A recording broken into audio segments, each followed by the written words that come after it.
മാസങ്ങൾക്ക് മുമ്പ് ഏതോ ഒരു സിനിമ കണ്ടുകൊണ്ടിരുന്നപ്പോഴത്തേക്ക് അതിൻ്റെ ഇടയിൽ ഇതിൻ്റെ കട്ട്സ് കാണിച്ചായിരുന്നു. ആ കട്ട്സ് കണ്ടപ്പോഴത്തേക്ക് അതിൻ്റെ ഫൈറ്റ് സീക്വൻസുകളൊക്കെ ഭയങ്കര വേറൊരു നെക്സ്റ്റ് ലെവൽ സംഭവമായിട്ട് തോന്നി.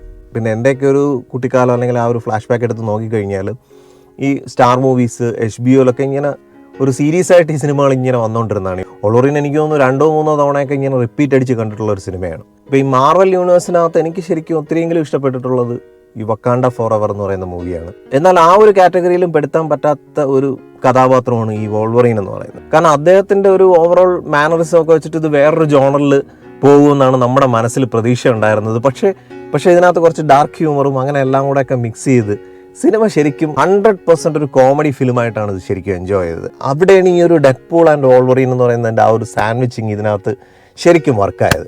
പിന്നെ ഈ സിനിമ ത്രൂ ഔട്ട് ടൈം ലൈനിൽ ഇങ്ങനെ ഓരോരോ ടൈം ലൈനിൽ സ്വിച്ച് ചെയ്തിട്ടുള്ളൊരു സംഭവമാണ്. അത് ഭയങ്കര രസമുണ്ടായിരുന്നു. പിന്നെ ഫൈറ്റ് സീക്വൻസ് എല്ലായിടത്തും എനിക്ക് അങ്ങ് ഭയങ്കര ഒരു സംഭവമായിട്ടൊന്നും തോന്നിയില്ല. എങ്കിലും ഫസ്റ്റ് ഈ സിനിമ തുടങ്ങുന്നത് ഒരു ഫൈറ്റിലാണ്.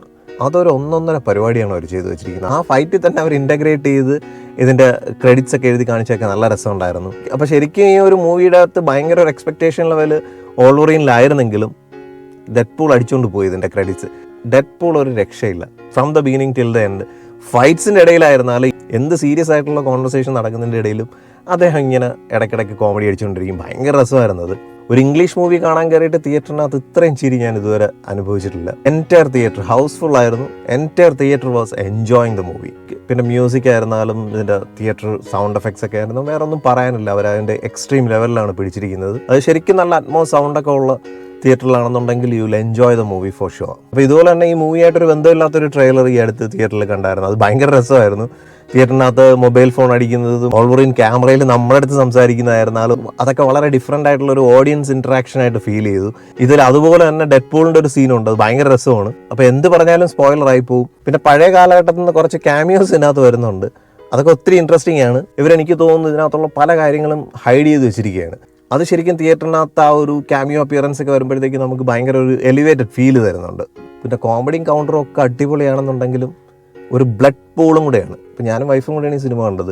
കുറേ കൊച്ചു കുട്ടികളുമൊക്കെ ആയിട്ട് പല ഫാമിലീസും ഉണ്ട്. അവരത് അറിഞ്ഞുകൊണ്ട് വന്നതാണോ അല്ലെങ്കിൽ ചിലപ്പോൾ 3D മൂവി ആണല്ലോ കൊച്ചുങ്ങളെ കാണിക്കാം, അതൊരു ഡിഫറെൻറ്റ് എക്സ്പീരിയൻസ് ആയിരിക്കും എന്നൊക്കെ വെച്ച് കൊണ്ടുവന്നതായിരിക്കാം. ഒരിക്കലും കുട്ടികൾക്കുള്ളൊരു മൂവിയേ അല്ല ഇത്. പിന്നെ പറഞ്ഞു കഴിഞ്ഞാൽ ഒരു extreme level of movie making ആണ്. ശരിക്കും ഒരു പഴയ സിനിമകൾ ഇപ്പം മാർവൽ യൂണിവേഴ്സ് എന്നുള്ളത് മാത്രമല്ല, പഴയ ഇതുപോലുള്ള കുറേ സിനിമകൾക്കുള്ള ഒരു ട്രിബ്യൂട്ട് പോലെയാണ് ഈ സിനിമ ചെയ്തു വെച്ചിരിക്കുന്നത്. ഇപ്പോൾ എന്തായാലും ഒരു അൾട്ടിമേറ്റ് തിയേറ്റർ എക്സ്പീരിയൻസ് തന്നുകൊണ്ട് തന്നെ ഈ സിനിമയ്ക്ക് ഞാൻ IMDb-ൽ ഔട്ട് ഓഫ് 10 റേറ്റ് ചെയ്യാണ്. വേറെ ഒന്നും പറയാനില്ല. എന്തായാലും രായൻ ബുക്ക് ചെയ്തിട്ടുണ്ട്. അത് കണ്ടിട്ട് ആ സിനിമയുടെ വിശേഷമായിട്ട് നമുക്ക് വീണ്ടും കാണാം. Thank you for watching and thank you for supporting.